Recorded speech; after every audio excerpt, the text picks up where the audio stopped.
Olá, sejam todos muito bem-vindos ao segundo episódio do Bem-Estar em Formação. E hoje vamos falar mais uma vez sobre um assunto muito importante, que é o envelhecimento saudável. E para conversar com a gente hoje está aqui o Dr. Cláudio. Tudo bem, doutor? Muito obrigado por participar. E eu queria começar perguntando ao senhor que é muito normal as pessoas começarem a se preocupar com o envelhecimento tardiamente. E a partir de qual momento é necessário se preocupar? Na verdade, o envelhecimento é uma transformação e que vai acontecendo a partir do momento do nosso nascimento. Então, todos nós vamos passando por fases e essas fases que são comuns do nosso envelhecimento. O que a gente tem visto hoje é que as pessoas têm vivido mais tempo, mas só que nem sempre esse tempo é com qualidade. E a intenção da geriatria, até mesmo do envelhecimento saudável, é que a gente comece a fazer um tratamento ainda antes de eu ter uma doença. Então é a forma preventiva.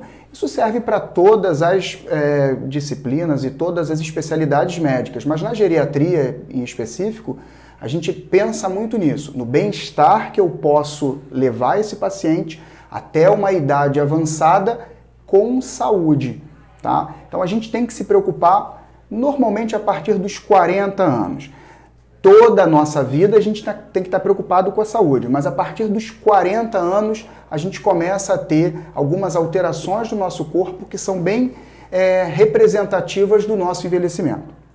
E qual o maior desafio de cuidar da saúde a partir dos 40 anos? Na verdade, hoje, até anteriormente, seria informação, né? As pessoas não tinham muitas informações.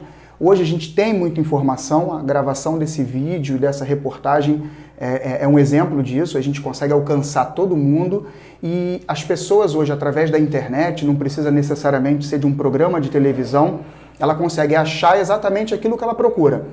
E o envelhecimento saudável, ela está muito ligado a uma mudança de estilo. Então, assim, a mudança de estilo, eu vou dizer para você, uma mudança de estilo de vida seria o nosso maior desafio. Nem sempre aquilo que a gente oferece ao paciente, a partir dos 40, 50 anos, ele aceita. Porque viver bem é mudar de estilo de vida. É você mexer na alimentação, mexer na atividade física, e isso você precisa querer fazer. E quais são as principais doenças que podem ser evitadas através dessas medidas de prevenção? Principalmente doenças osteomuscular, que a gente fala, artrose, osteoporose. Então, osteoporose, por exemplo, é uma doença que, se a gente conseguir iniciar um tratamento precoce, 40, 50 anos, eu não vou evoluir para osteoporose, tá? Alzheimer, por exemplo, também a gente tem algumas ideias e alguns estudos mostrando que o Alzheimer, se eu faço uma mudança de estilo de vida, bem antes de que os primeiros sintomas possam aparecer, eu consigo mudar essa história. Eu consigo fazer que, se eu for desenvolver qualquer tipo de demência, entre elas o Alzheimer, que fique muito lá para frente. E em alguns estudos mais recentes, dizem até que, se eu for muito fiel a essa mudança de estilo de vida, eu consigo impedir o aparecimento de algumas demências do tipo Alzheimer também. Essas são as principais, tá? Então doença cardíaca. Então, claro, a hipertensão e a diabetes hoje são dois grandes fantasmas na vida de um paciente idoso. Então, eu consigo fazer reversão, eu consigo mexer nesse estilo de vida, eu consigo mexer na dieta desse paciente para que eu possa diminuir a necessidade de uso de medicamentos e, em alguns pacientes, a gente consegue, inclusive, retirar o uso de medicamentos, seja antihipertensivos, que seriam para pressão, seja medicamentos relacionados a diabetes, tá? E você falou muito sobre a mudança no estilo de vida. O que o senhor tem a dizer para uma pessoa que passou a vida toda no sedentarismo, sem praticar exercício, e que acha que a partir de agora, mesmo ela praticar, não vai adiantar nada? Na verdade, nunca é tarde para começar. Claro que a gente tem até umas referências em que a gente acha que a nossa vida deveria de ser como uma lâmpada. Ela fica clara até o dia em que ela vai queimar. Então a gente, quando faz um planejamento de vida saudável, eu quero viver bem até o meu último dia de vida. E não viver de uma forma vegetante, dependente, e que são todos esses essa mudança de estilo de vida são diretamente necessários para mudar essa realidade final. Então, nunca é tarde para começar, só que eu posso, muitas das vezes, querer iniciar já com uma patologia existente. Então, se eu sou um paciente que nunca me tratei, e aí eu já sou diabético, eu já sou hipertenso, eu já tenho algumas alterações causadas no meu corpo por causa dessas doenças, eu devo mudar de estilo de vida, mas às vezes existem algumas alterações que eu não consigo fazer reversão. A medicina preventiva, e por isso cada vez mais a gente fala de geriatria, e fala 40 anos, geriatria, é para que eu não deixe que alterações que serão irreversíveis apareçam. Senão eu vou ter mais dificuldade. Mas nunca é tarde para começar, tá bom? É muito comum, às vezes, eu pegar paciente de 80 anos, que nunca fez reeducação alimentar, que nunca fez exercício, e a gente começa com alongamento, a gente começa fazendo umas mudanças agradáveis, é claro, em alimentação, e a gente consegue fazer muita reversão, diminuição de uso de medicamentos. Você sabe que todos os medicamentos eles têm os efeitos que eu espero obter, mas existem vários efeitos adversos. E quanto mais medicamento no idoso, pior. E você acabou de falar sobre alimentação. Quais são os alimentos que não podem faltar para um envelhecimento saudável? Talvez o grande passo da mudança do estilo de vida começa na alimentação. Então hoje a gente está vivendo uma febre de fast food. Então McDonald's, eu não sei se eu posso falar a marca, depois tem que cortar. São doenças, são alimentos que são alimentos ricos em fritura, carboidrato, e isso vão inflamar o seu corpo, vão te fazer aumentar o risco de desenvolver a diabetes, a hipertensão, a obesidade. Então a obesidade hoje já não é mais uma característica física, ela já é classificada como doença. Então os obesos hoje são doentes e eles precisam de tratamento. Então toda vez que eu tenho um aumento de circunferência abdominal, de barriga, eu vou aumentando vezes mais o risco de infartar, de ter um AVC. Então, o alimento rico em fibra, ou uma dieta rica em fibra e uma dieta pobre em carboidrato, é o nosso caminho. Quando a gente fala de frutas e vegetais, a gente tem que sempre pensar que a alimentação ideal é aquela alimentação em que os nossos avós faziam. A nossa nova geração, é uma geração da indústria do alimento.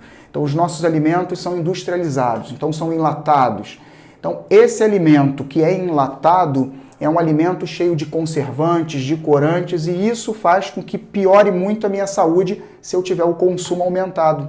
A gente também tem, às vezes a gente fala e orienta o paciente que o supermercado é para você comprar produto de limpeza.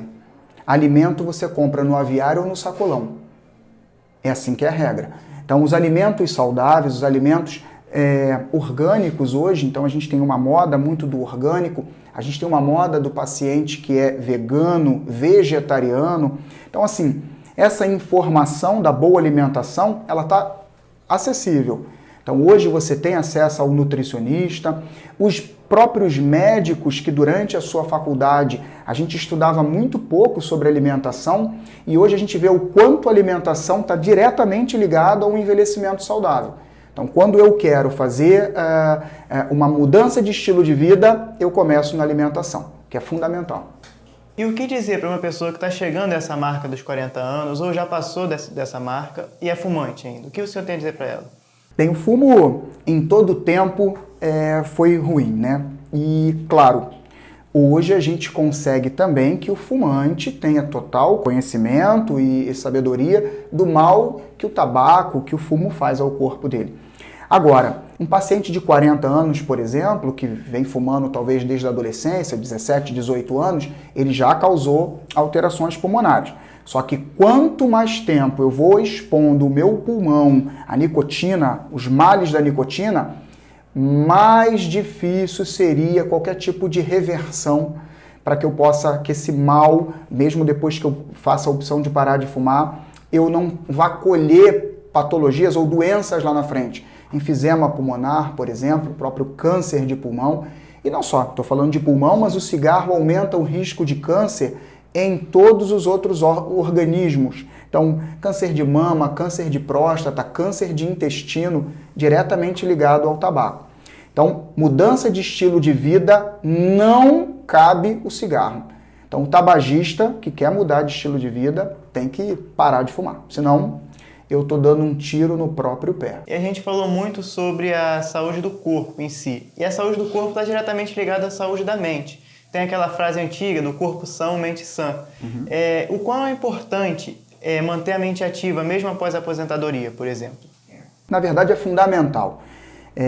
O que a gente hoje acaba pegando é um idoso que sempre foi ativo, um idoso que trabalhou, transporte e sempre exercitou a mente, e aí ele entra para a aposentadoria, em menos de um ano ele acaba apresentando um quadro depressivo. Então isso é muito comum, é uma história muito comum. Então o que a gente orienta é que toda vez que a gente for envelhecendo, eu preciso ir fazendo um planejamento.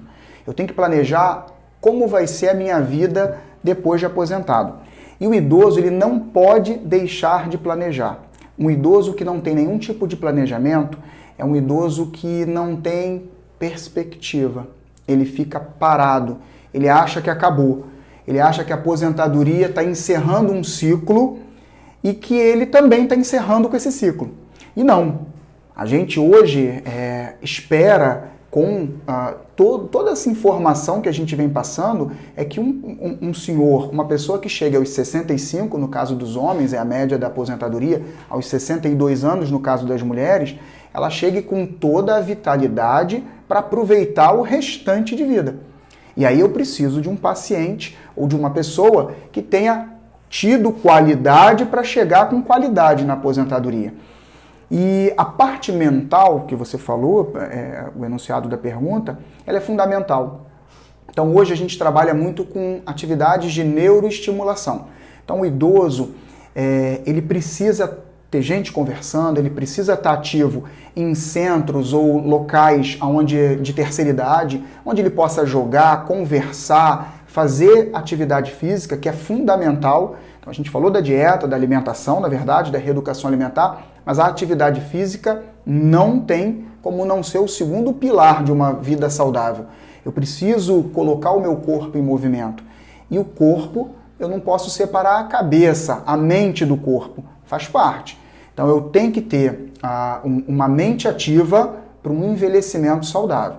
E aí a gente indica o idoso a começar a fazer cursos, aprender novas atividades, que tudo isso gerariam conexões cerebrais que acabam afastando Alzheimer ou qualquer outro tipo de demência, e também patologias depressivas, né? Que é bem comum no idoso, ele acaba abrindo quadros depressivos, tá bom?